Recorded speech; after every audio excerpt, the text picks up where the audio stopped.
All right, welcome to this explainer, everyone. Listen, if you are an infrastructure admin gearing up for your Nutanix Certified Professional Multi-Cloud Infrastructure certification, you're exactly where you need to be. Today, we're doing a deep, focused dive into a very specific part of the exam blueprint. We're talking about NCP-MCI 7.5, 6.12 migration of VMs and vDisks.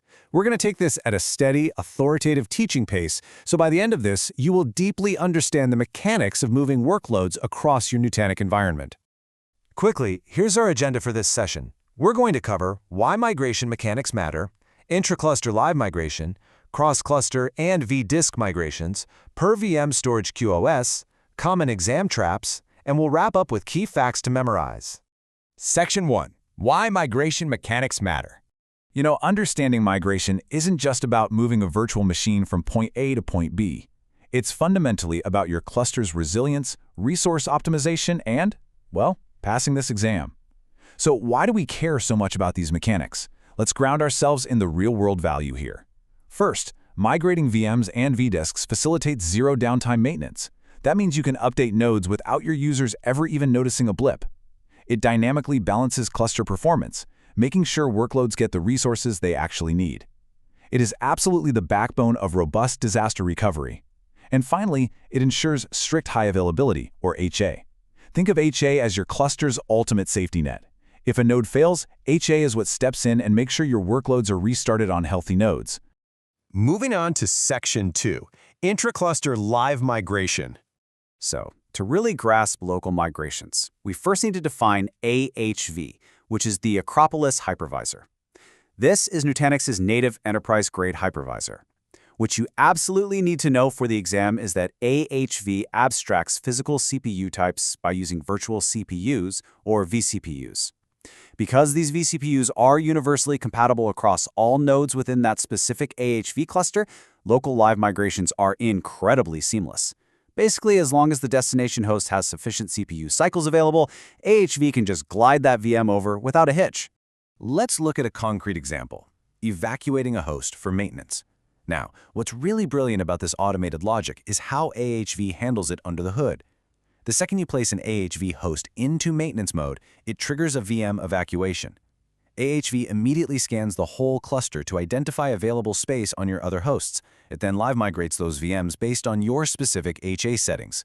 By default, AHV uses a best effort HA model. Actually, let me clarify how that works. It doesn't strictly reserve those resources in advance. Instead, it looks for a host that has the spare memory to allocate at least 25% of the VM's memory from physical memory during the incoming migration. So, it's a highly dynamic, on-the-fly calculation. Okay, I want you to burn this number into your memory right now. 2. This is a critical exam metric. AHV limits the number of simultaneous automatic active live migrations per host to exactly 2. Why do they do that? Simply to prevent compute and network resource contention. If you try to schedule more than 2, AHV doesn't drop them, it just intelligently queues them up for later. Do not forget this limit. Section 3. Cross-cluster and vDisk migrations. All right, here is where we hit some alphabet soup. We have two vital acronyms, CCLM, which stands for Cross-Cluster Live Migration, and ODCCLM, which is On-Demand Cross-Cluster Live Migration. Now, CCLM is just the broad term for moving live guest VMs between clusters. But ODCCLM, that's a specific powerful feature, allowing you to live migrate VMs across AHV clusters, whether they're registered to the exact same Prism Central Availability Zone or completely different ones. And crucially, it does this without needing synchronous replication schedules set up beforehand. That's a huge deal. Take a look at the core capability of ODCCLM here. It enables you to live migrate guest VMs, sure, but look closely at what it also brings along. It moves all of their associated metadata. We're talking VM categories, moving right along with the workload itself. Operationally, this is a massive win. It literally means you don't have to waste time manually rebuilding your security policies or your categorization tags after a workload switches clusters. Now, the exam is definitely going to test you on the strict rules for these cross-cluster migrations, so let's slowly unpack the why behind these requirements. First up, the AHV versions must match exactly. That's just basic compatibility. Second, regarding CPUs, you can actually migrate even if the CPU types don't perfectly match, but the destination cluster must support a superset of the CPU features found on the source cluster. Think of it like this. The destination has to at least cover everything the source had. And finally, seriously, write this down. Both the source and destination clusters must have an identically named storage container.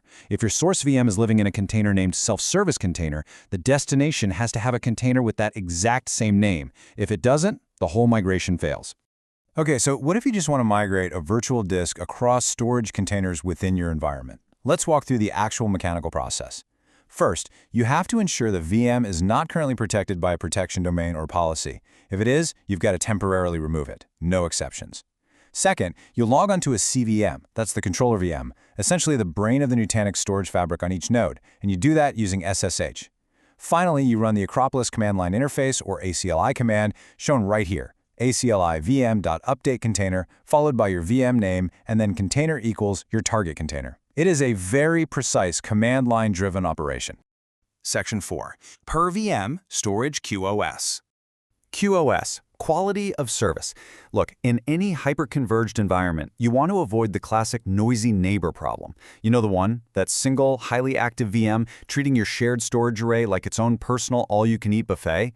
QoS is a granular control mechanism inside Prism Central that lets you set a hard limit on either the IOPS, input-output operations per second, or the throughput that the storage layer serves to an individual VM.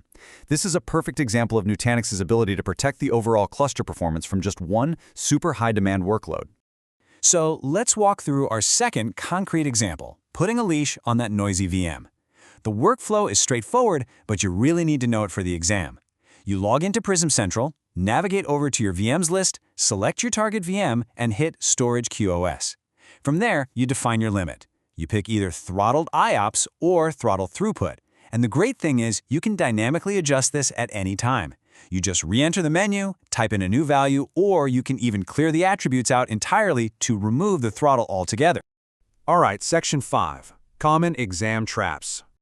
Take a breath here, because I am going to deliberately slow things down. These right here are the specific edge cases where exam questions are practically designed to trick you. Let's methodically walk through these scenarios. Scenario 1.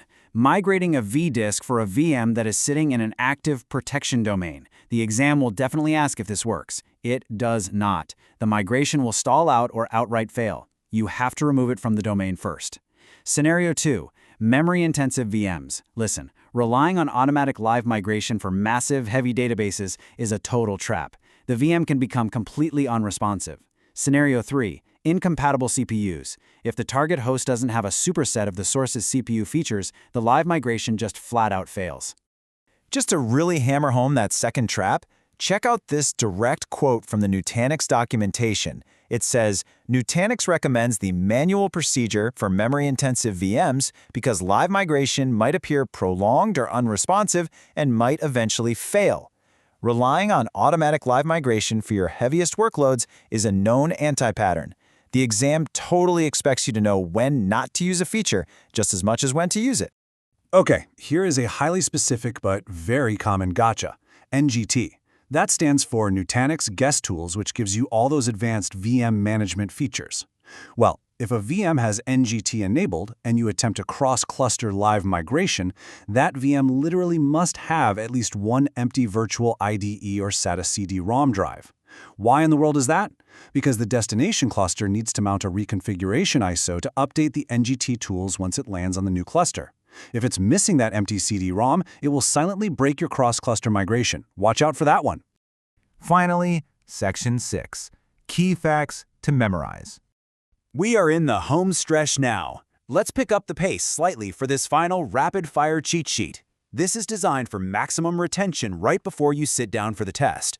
Drill these 5 facts into your mind.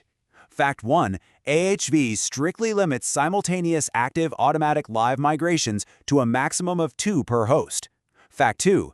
Best effort HA doesn't reserve 100% of memory. It requires an incoming host to have at least 25% spare memory to accept a VM. Fact 3. Cross-cluster live migration absolutely demands identical storage container names on both sides. Fact 4. When migrating via ACLI, you restrict bandwidth using the flag bandwidth_mbps equals X. And fact 5, Storage QoS allows you to limit either IOPS or throughput, but you cannot set limits for both simultaneously on the exact same VM. I want to leave you with a scenario to really think about. Imagine you're sitting at your terminal and an automated maintenance migration just fails. What is your very first move? Are you checking for active protection domains? Are you verifying the destination CPU feature sets? Did you check for that missing empty CD-ROM on an NGT-enabled VM? To crush the NCP-MCI 7.5, you have to start thinking exactly like a Nutanix architect who is actively troubleshooting a live, high-stakes environment. Master these mechanics, watch out for those edge cases we talked about, and you are going to do absolutely great. Best of luck on your exam.